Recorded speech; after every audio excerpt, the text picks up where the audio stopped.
How does Congress determine how much your stimulus check should be? And I'm not talking about yours versus your neighbors. I'm talking about all of ours. Should it be 600? Should it be 2,000? How do they determine that? I've got a couple ideas and really some context for you to consider coming up.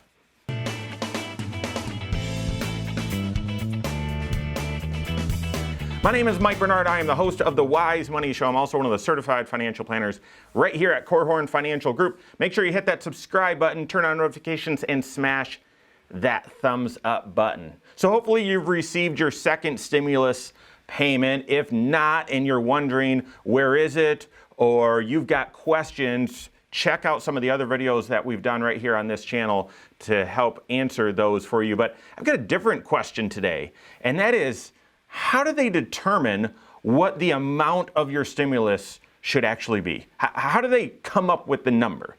Because this is the confusing part. And I'm just going to take you back, and then I'll deliver a point here at the end. But, you know, we had the $1,200 per adult stimulus that was sent out in the CARES Act, and, you know, everything was shut down, and no one could really spend any money, but you know, the unemployment rate dropped to the worst level ever, and it was, you know, quite scary. And so while the CARES Act and its $2.2 trillion was massive, double the size of any stimulus I'd ever seen in my lifetime, it felt like a direct stimulus payment of something seemed okay, I guess. Just using my sort of moral filter here. I don't know how they came up with $1,200 or $500 per qualifying child, but again, it was in the terrible, terrible shutdowns, and we didn't really see a light at the end of the tunnel, so it felt okay. Well, since then, there's been all this bantering about another stimulus, another stimulus, another stimulus, and it was the HEROES Act passed the House, but it never made it even, you know, it was dead on arrival to the Senate. That was $3 trillion. The Senate and Republicans were talking about, give me a stimulus that's $1 trillion or less or whatever. And all this back and forth finally led to this stimulus plan and omnibus spending bill that was approved a couple weeks ago. And if you recall, so this was $2.3 trillion, but of that price tag, only $900 billion was actually stimulus. Still a staggeringly high number. And within it was a $600 direct stimulus payment. And if you recall, at the time, President Trump said, I'm not signing this thing because it shouldn't be $600, it should be $2,000. And we all know what's happened since then, and we're not going to get into all the messiness of politics, but I just saw yesterday a tweet from President-elect Biden saying $600 is not enough when people are trying to pay their bills. We need a stimulus of $2,000.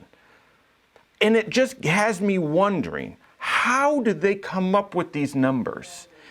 And I just would want to run through that with you and just then I'll get to a point. Number one, if it was me and you, we would first arrive at how much could we spend or some sort of stimulus or some sort of blow money or whatever based on our budget. That's how we might look at it, or we might look at that through if you run a business, for your business. But that's not what Congress is doing. They didn't use that philosophy or approach to come up with the 600 or to rationalize the 2,000, because right now it takes about $4 to $5 trillion a year for our country to run financially, for our government to run. However, we have to borrow about 1.4 trillion of that every year, automatic. And last year, we actually set a record. We had to borrow over $3 trillion. And that was the worst amount of overspending, the worst deficit since World War II. And so, and we haven't had a balanced budget in 20 some years, and there's all sorts of thinking that we should never have a balanced budget again. And so it's not budget that is determining, hey, you know, we tried to make it 700, but the budget, it's only 600. And there's no budget restriction that says, well, it can be 2,000, but it can't be 2,500. So budget's not driving it. What about What about borrowing power? I talked about, hey, the budget's just not balanced. We're a far cry from that. We'll never get there again, it doesn't look like. And so, well, there's only so much we can borrow, right? Businesses have that limit. You and I have that limit. We've got a borrowing capacity. Now, there's no such thing that exists here for the U.S. government. The money printer is the Federal Reserve. And the former Federal Reserve Chairman, Janet Yellen, she's going to be head of Treasury pretty soon. And there's very much any sort of partition between Congress and the government and the Federal Reserve, any independency, they are more and more connected than they've ever been. And the Fed is just willing to print whatever money is needed to fund our government. And so I don't believe there was any, politicking or bantering or whatever back and forth positioning to try to figure out how much could the stimulus payments be, what's the maximum amount. So it gets me thinking, both President-elect Joe Biden and even Trump a few weeks ago said $600 isn't enough, $2,000. Well, why 2,000? I mean, surely if 2,000 is better than 600, 10,000 is better than 2,000, right?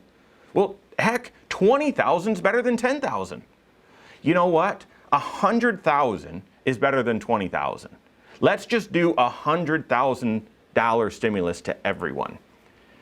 And obviously you can tell I'm being facetious, but I'm trying to point out, I don't know where the boundary is anymore financially for our country, for our government, and for all of us.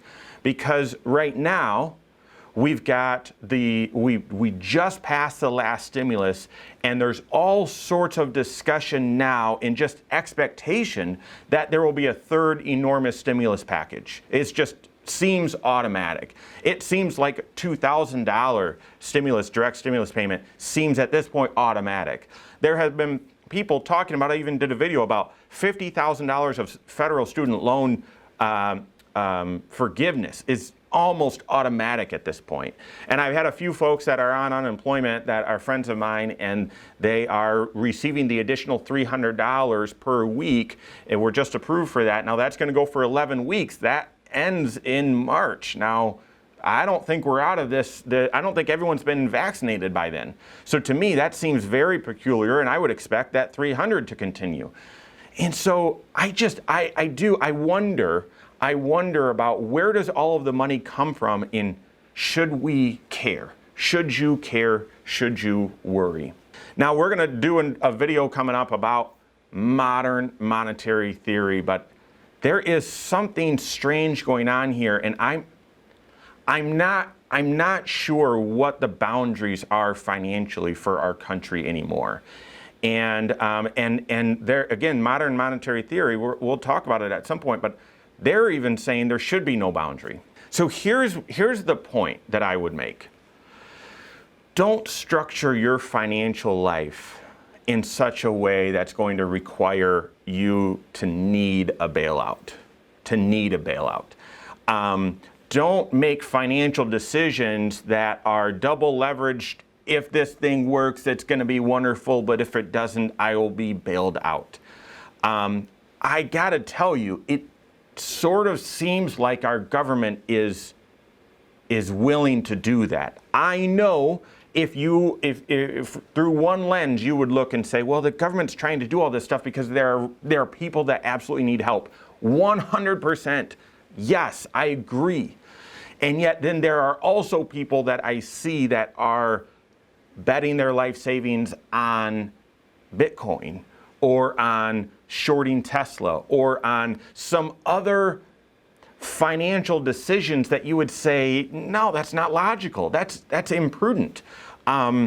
Or I heard this real actual story, someone who went to their boss and said, I've got another job, so I'm leaving. They're going to pay me this. Would you like to counter and I'll stay? And the business said, no, go ahead. That's fine. They did not have another job lined up. That was just them trying to see if they could get paid more. And so that person now financially has a huge problem on their hands. And so you would just say, well, there are people who have stumbled into some unfortunate circumstances and need some serious financial assistance, and yet there are others that have made some terrible decisions. And it's possible that the current stance from Congress is going to encourage people to make some more reckless decisions because, hey, if it doesn't work out, I've got some bailout, there's some handout. Now, don't get mad at me for this video. I'm just telling you what I'm seeing, but the point is, I don't want you to run your finances. I'd encourage you, strongly encourage you not to run your finances so that if everything works great, but listen, if this doesn't pan out, I'll get a bailout. I'll get some sort of bailout. Don't run your finances that way. Take a prudent approach to your entire financial life, looking at all 6 areas to make sure that you've got goals out there that you're trying to achieve financially. I want to have a certain size house in a certain neighborhood. I want to retire someday. I want to have no debt. I want to help my kids with college, whatever it is, and run the numbers to see what you need to be doing. So that's kind of step 2 of a 3-step financial plan. Step 1, get the goals. Number 2, run the numbers to see what you need to be doing. If everything's working right, if the stock market's working right, if you're working and you've got the right amount of income and things aren't going wrong, here's what you need to be doing to achieve those goals. But then the 3rd step is, okay, what if something goes wrong? What sort of protection do I have in place to manage these risks? That's insurances, that's an emergency fund, that's having margin in your cash flow, all sorts of things. So what are my goals? What do I need to be doing if everything goes right? And what do I put in place to protect myself if things go wrong? That's the approach to take, not waiting for a bailout. I think we probably will get a 3rd stimulus. I think we probably will get a payment of $2,000. I think we probably will have some student loan forgiveness. Make sure, despite all of that money potentially growing on trees and being plucked and delivered to you, that you still make wise financial decisions. Work with your CFP on that. If you don't have a CFP, you can always contact one of them on my team. You can find us online, Korhorn.com, that's Korhorn with a K, or wisemoneyshow.com as well, or just send us an email, info@Korhorn.com. All right, there you have it. Go out and take your next wise step in your financial life.